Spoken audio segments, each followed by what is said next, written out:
आत्मसम्मान का जीवन जीने को तरस रहे हैं तथा परिवार का कम से कम एक वक्त पेट भरकर किसी प्रकार गुजर बसर करने के लिए सरकार की योजनाओं का थोड़ा सा लाभ लेने को मजबूर हो रहे हैं। यही कारण है कि देश की आबादी में से लगभग 95 करोड़ लोग सरकार की कम से कम किसी एक सामाजिक कल्याण योजना का लाभार्थी बनने को मजबूर हुए, जिससे ऐसे लाचार व मजबूर लोगों की संख्या अब बढ़ते बढ़ते वर्तमान वर्ष सन 2025 में लगभग 64.3% तक पहुंच गई है, जबकि सन 2016 में ये संख्या करीब 22% ही थी। किंतु अंतर्राष्ट्रीय श्रम संगठन के इन आंकड़ों को भी सरकार अपनी उपलब्धि बता रही है। क्या ये उचित व शोभनीय है?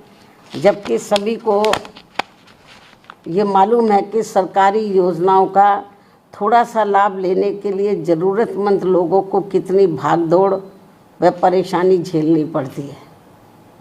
इसके अलावा प्रदूषण नियंत्रण के नाम पर भी देश में आए दिन खासकर इन करोड़ों गरीब मेहनत का सर्व मध्यम वर्गीय शहरी जनता को जो इन्हें अत्यधिक शोषण व परेशानी का सामना करना पड़ रहा है, तो उस पर भी केंद्र व खासकर दिल्ली सरकार को भी उचित ध्यान देना बहुत ज़रूरी हो गया है।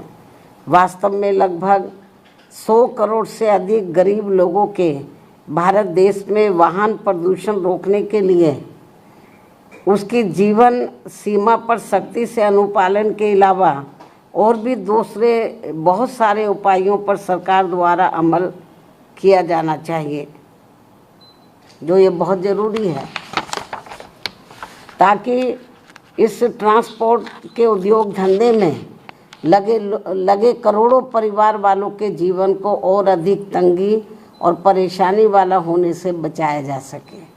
साथ ही दिल्ली की सरकार द्वारा गरीब व दूसरे प्रदेशों से भी खासकर यूपी, बिहार व बंगाल आदि राज्यों से रोटी रोजी के लिए पलायन करने वालों को यहाँ बिना कोई दूसरी व्यवस्था किए हुए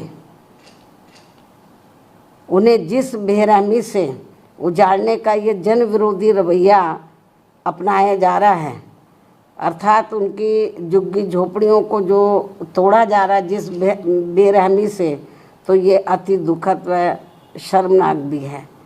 लेकिन दिल्ली सरकार बहाना क्या बनाती है कि हम कोर्ट के आदेश का पालन कर रहे हैं, लेकिन माननीय कोर्ट ने ये नहीं कहा कि जिनको आप उजाड़ रहे हैं तो उनकी आप दूसरी व्यवस्था किए बिना ही उनको उजाड़ दें। कोर्ट ने ज़रूर कहा है कि आप इनको हटाइए, लेकिन कोर्ट ने ये नहीं कहा कि आप इनके लिए दूसरी व्यवस्था ना करें। सरकार की जिम्मेवारी बनती है कि इनके लिए पहले दूसरी व्यवस्था करें इनको बसाने के लिए, उसके बाद इनकी झुग्गियों को हटाना चाहिए। लेकिन ये सब व्यवस्था किए बिना ही तो कोर्ट की आड़ में जो इनके साथ में अन्याय अत्याचार हो रहा, शोषण हो रहा है, तो मैं समझती हूँ ठीक नहीं है। वैसे भी दैनिक उपयोग की आवश्यक वस्तुओं पर भी जिस प्रकार से कीमतें बढ़ाई जा रही हैं, इसके अलावा दैनिक उपयोग के आवश्यक वस्तुओं पर भी जिस प्रकार से कीमतें बढ़ाई जा रही हैं, वे भी खासकर दिल्ली की जनता के लिए भारी मुसीबतें पैदा कर रही हैं। आमदनी कम व खर्च ज़्यादा से लोगों के अच्छे दिन की उम्मीदों का फिर क्या होगा, ये सामाजिक भलाई के संबंध में सोचने वाली अहम बात है।